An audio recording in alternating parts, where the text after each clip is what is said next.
It's one thing to say what Gear can do, it's another thing to show what it can do. I've collected 10 different battery banks ranging from $20 up to $180. So stick around as we find out what the differences are.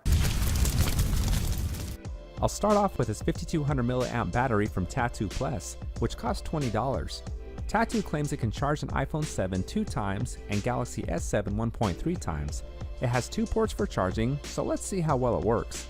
I'll use the 1A port to charge my iPad for 15 minutes, starting at 15%, which gave an 8% increase. Now I'll try the other port.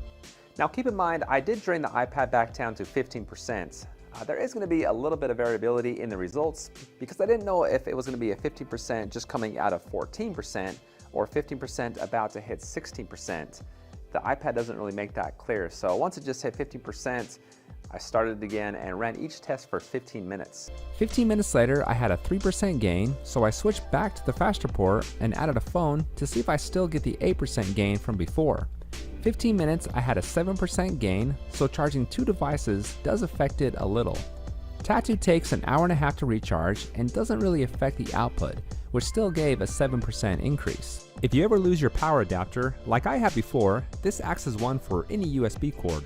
Tattu claims it's drop proof, fire resistant, which for the most part was, and won't lose a charge after being stuck in the freezer for 3 hours. It's the lightest at 186 grams and can easily fit in my pocket.